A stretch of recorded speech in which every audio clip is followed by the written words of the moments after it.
Exit poll ఎప్పుడు కూడా మేము మంచిగా వచ్చినా కూడా పెద్ద ఏదో ఉత్సాహం ఉండడము, మంచి రాకపోతే కుంగిపోవడం కాదు. ఎగ్జిట్ పోల్ ఒక సైన్స్ అది.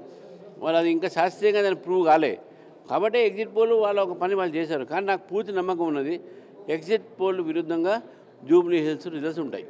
మీరు అంటే కార్పొరేట్ బాంబింగ్ అన్నారు, లేకపోతే మోడీ విజన్ అన్నారు, గ్రౌండ్ లెవెల్లో తిరిగారు కదా.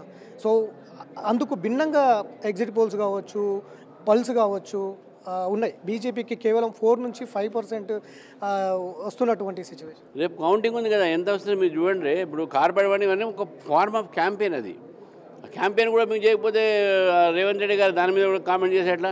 అది మా క్యాంపెయిన్ మహాపాదయాత్ర అని మేము కార్పొరేట్ బాంబింగ్ అని ఇచ్చినాం. అంటే అందరూ అక్కడ వచ్చి పనిచేయాలని.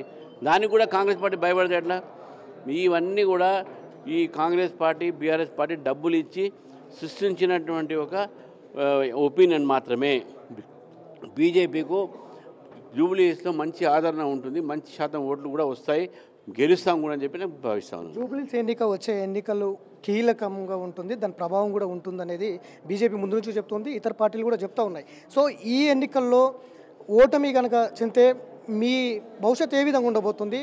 దాన్ని ఏమైనా రెఫరెండంగా తీసుకుంటారా అనేది కూడా ఇంతకుముందు కాంగ్రెస్ కావచ్చు, ఇతర నేతలు కూడా చెప్పినటువంటి ఏ ఎలక్షన్స్, బై ఎలక్షన్స్ అయినా అది రెఫరెండం కాదు.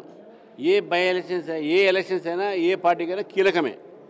ఏ ఎలక్షన్స్ రిజల్ట్ అయినా ఒక పార్టీ అంతం కాదు, ఒక పార్టీ ఒక భవిష్యత్తు తేలదు. ఒక బై ఎలక్షన్స్ మొత్తం తేలిస్తే ఇంక బాగానే ఉంటుంది. మేము అనేక బై ఎలక్షన్లో గెలిచినాము. కాంగ్రెస్ పార్టీ 3rd ప్లేస్ వచ్చింది, కానీ ఇప్పుడు కాంగ్రెస్ పార్టీ అధికారంలో వచ్చింది.